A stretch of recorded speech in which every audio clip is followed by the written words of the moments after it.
आज का जो आपका टॉपिक है क्वेश्चन, इससे पहले हम लोग पढ़ चुके हैं। अवतल क्या होता है, उत्तल क्या होता है, अवतल का कहाँ उपयोग होता है, ठीक है। समतल दर्पण क्या होता है, समतल दर्पण में कैसा प्रतिबिंब बनता है, उसका क्या गुण है, उसका क्या उपयोग है, सभी प्रकार के सवाल पढ़ चुके हैं, ठीक है। आज आपके सामने एक नया सवाल है जिसका नाम है कि अवतल दर्पण को अभिसारी दर्पण कहा जाता है, क्यों?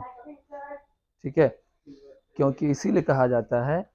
क्वेश्चन इसका ध्यान सुनिए।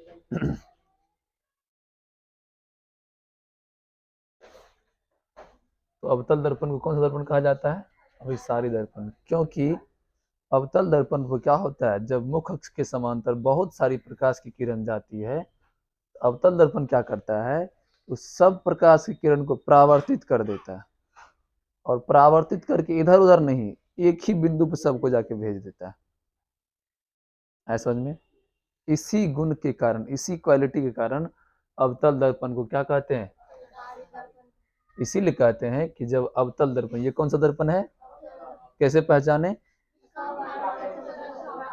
जिसका परावर्तक सतह धसा रहता है, ठीक है। तो जब इस दर्पण पर क्या करते हैं हम लोग, बहुत सारा प्रकाश की किरण गुजारते हैं, तो ये दर्पण क्या करता है सभी प्रकाश की किरण को परावर्तित करके क्या करता है, एक ही बिंदु पर अभिसरित कर देता है, एक ही बिंदु पर आके मिला देता है। इसी गुण के कारण अवतल दर्पण को अभिसारी दर्पण भी कहा जाता है। सबको ऐसा समझ में, सबको याद भी हो गया? ठीक। अब देखिए, इसी गुण के कारण जो है ना, सॉलिड कुकर में किसका उपयोग किया जाता है? अवतल दर्पण का। ताकि वो क्या करेगा, अधिक से अधिक प्रकाश को बुलाएगा, लाएगा और परावर्तित करके क्या करेगा, एक ही बिंदु पर भेज देगा। इसी गुण के कारण देखो, सौर कुकर में किसका उपयोग किया जाता है? अवतल दर्पण का। क्वेश्चन पूछ देगा कि सौर कुकर में अवतल दर्पण का ही उपयोग क्यों किया जाता है, उत्तल का क्यों नहीं किया जाता है?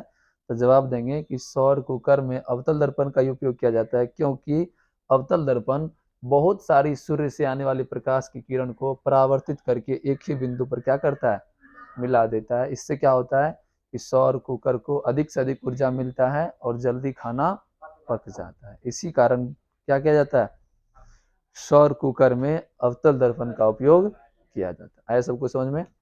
चलिए, अब नेक्स्ट क्वेश्चन है कि उत्तल दर्पण को अपसारी दर्पण कहा जाता है।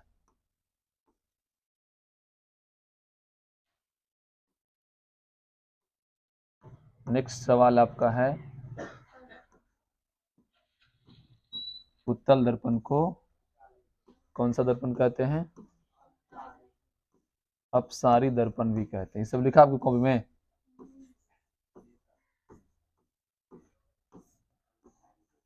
अवतल दर्पण को क्या बोलते हैं? अपसारी, अभिसारी नहीं, अपसारी। अभिसारी हो गया अवतल।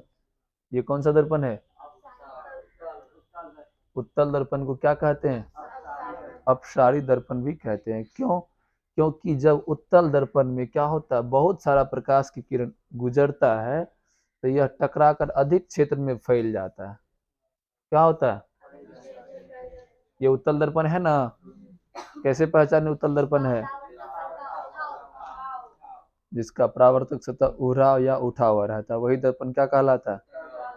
उत्तल दर्पण। इसमें प्रकाश की किरण तो आया, ठीक है, लेकिन यह टकरा कर क्या हुआ, अधिक क्षेत्र में फैल गया। प्रकाश आया और टकरा क्या हुआ, अधिक क्षेत्र में फैल गया। इसी गुण के कारण उत्तल दर्पण को क्या कहते हैं?